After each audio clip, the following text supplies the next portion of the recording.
Halo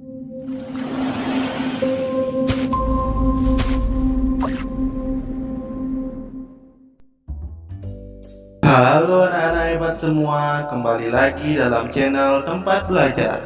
Tempat belajarnya para juara. Bagaimana kabar kalian semua? Semoga dimanapun kalian berada, kalian selalu sehat, tetap ceria, dan masih semangat belajar tentunya.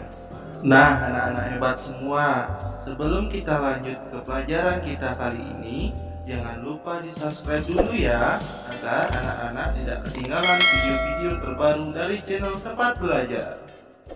Halo anak-anak semua, kali ini kita akan belajar mata pelajaran IPA kelas 4 SD Bab 1 Tumbuhan Sumber Kehidupan di Bumi pada topik C2 Penyebaran Biji. Anak-anak simak baik-baik ya pembelajaran kita kali ini. Adapun tujuan pembelajaran kita kali ini, yang pertama, peserta didik bisa mendeskripsikan macam-macam cara penyebaran biji. Yang kedua, peserta didik bisa mengaitkan hubungan makhluk hidup lain dan komponen abiotik dalam membantu perkembangbiakan tumbuhan. Nah, anak-anak simak baik-baik percakapan berikut. Lihat darah, tumbuhan ini sudah berbuah. Ada juga yang menjadi kacang, berarti tumbuhan ini sudah berkembang biak. Lalu bagaimana dari buah ini bisa tumbuh menyebar ke tempat lain ya? Sama seperti proses penyerbukan, tumbuhan pun membutuhkan bantuan untuk menyebarkan bijinya. Lalu, apa sajakah yang bisa membantu tumbuhan menyebarkan bijinya? Tumbuhan perlu untuk menyebarkan bijinya. Jika tidak disebar, maka tumbuhan baru akan tumbuh dekat pada tanaman induknya dan bisa terjadi persaingan dalam mendapatkan air, nutrisi dari tanah, serta ruang gerak untuk tumbuh. Tanaman baru juga bisa tertutupi oleh induknya sehingga sulit mendapatkan matahari. Selain itu, makhluk hidup lain yang membutuhkan tumbuhan sebagai sumber makanan dan tempat berlindung juga dapat manfaat dengan adanya penyebaran biji. Ada beberapa cara penyebaran biji di alam, yaitu dengan bantuan hewan, angin, dan air. Gravitasi juga berperan dalam penyebaran biji. Buah yang sudah matang akan semakin berat sehingga tangkainya tidak lagi kuat menahan, akhirnya buah jatuh ke bawah. Nah anak-anak, sekarang kita diskusikan gambar-gambar berikut. A. Mengapa perlu penyebaran biji? Perhatikan gambar berikut.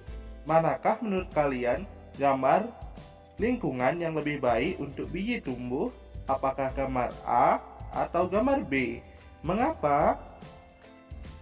Nah anak-anak, mari kita bahas bersama-sama mengenai gambar-gambar yang tadi. Mengapa perlu penyebaran biji? Gambar A memperlihatkan area yang padat. Semakin padat, maka akan terjadi persaingan makanan. Air yang tersedia dipakai untuk memenuhi kebutuhan tanaman yang semakin banyak. Tanaman yang besar akan menutupi cahaya matahari bagi tanaman yang baru tumbuh. Area untuk tumbuh juga akan semakin sempit. Biji perlu disebar agar bisa tumbuh dengan baik dan tidak bersaing dengan induknya. Yang B, bagaimana cara biji menyebar? Tanaman tidak bisa berpindah tempat seperti kita dan hewan. Lalu, bagaimana tanaman bisa menyebarkan bijinya? Cobalah pelajari gambar pada cara 1-5 untuk melihat berbagai cara penyebaran biji. Nah, anak-anak bisa perhatikan gambar dari cara 1 sampai dengan 5.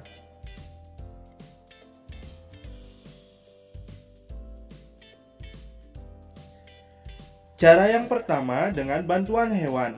Contoh cara penyebaran biji. Hewan memakan buah-buahan, bagian yang dimakan adalah daging buahnya. Hewan ini akan membuang biji yang tidak dimakannya. Contoh tanamannya adalah tanaman berbuah.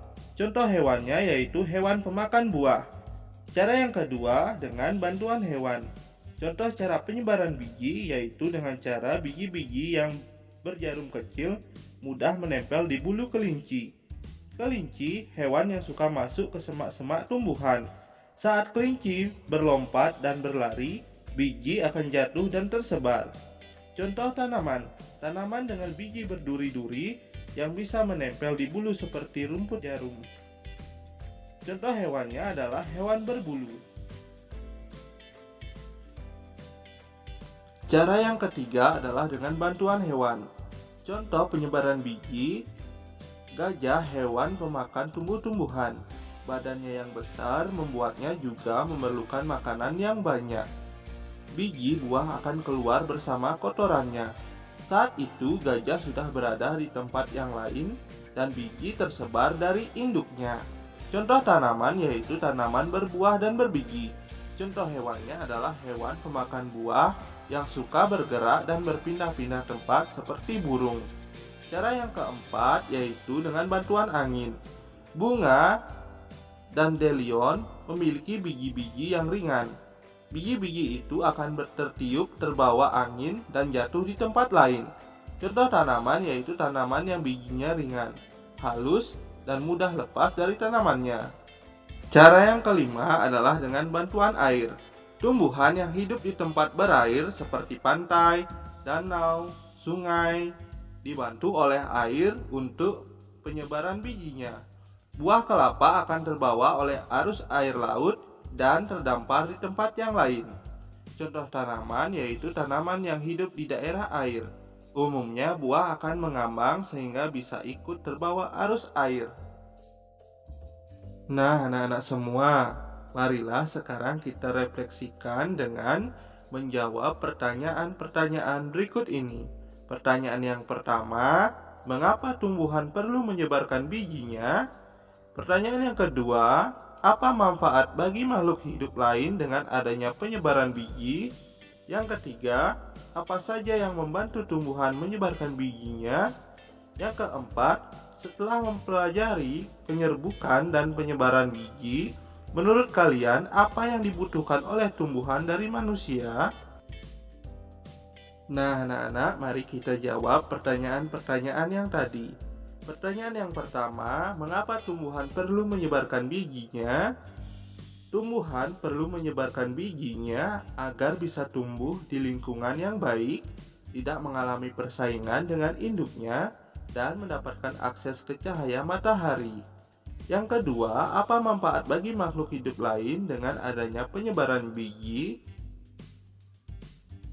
Manfaat bagi makhluk hidup lain dengan adanya penyebaran biji yaitu sumber makanan untuk hewan-hewan tersebar di banyak tempat. Hewan-hewan juga bisa menggunakan tumbuhan sebagai tempat berlindung, dan manusia bisa mendapatkan udara segar. Pertanyaan yang ketiga, apa saja yang membantu tumbuhan menyebarkan bijinya? Yang membantu tumbuhan menyebarkan bijinya yaitu ada hewan, angin, air, dan tumbuhan itu sendiri. Pertanyaan yang keempat, setelah mempelajari penyerbukan dan penyebaran biji, menurutmu apa yang dibutuhkan oleh tumbuhan dari manusia? Yang dibutuhkan oleh tumbuhan dari manusia yaitu merawat dan menjaga keteraturan yang sudah ada. Manusia juga bisa membantu penyebaran biji dengan penyerbukan. Maksudnya, keteraturan adalah tanpa campur tangan manusia, alam sudah memiliki cara sendiri untuk bertahan hidup. Manusia dengan akal yang diberikan perlu mencari cara agar keteraturan ini tetap terjaga. Jadi anak-anak, burung dan hewan mamalia juga bisa membantu penyerbukan pada bunga. Ada yang pemakan nektar, serbuk sari, atau mencari serangga yang hidup di bunga. Aktivitas hewan berpindah-pindah antar bunga ini turut membantu penyerbukan tanaman. Nah, anak-anak, apa saja yang sudah kita pelajari? Bagian bunga berperan sebagai alat perkembang biak adalah putik atau betina dan benang sari yang disebut jantan. Penyerbukan adalah proses bertemunya serbuk sari dan putik. Serbuk sari menempel di kepala putik, kemudian bakal biji di putik akan berkembang menjadi biji. Proses penyerbukan terjadi dengan bantuan hewan, angin, juga manusia. Saat biji sudah terbentuk, tumbuhan menyebarkan bijinya dengan bantuan hewan, angin, air, dan manusia. Nah, anak-anak hebat semua, berakhir sudah pembelajaran kita kali ini ya. Semoga melalui video tadi anak-anak bisa mengerti dan memahaminya ya. Jangan lupa like, comment, share ke teman-teman kalian, dan juga subscribe channel ini agar anak-anak tidak ketinggalan video-video selanjutnya. Sampai ketemu di video selanjutnya ya. Bye bye.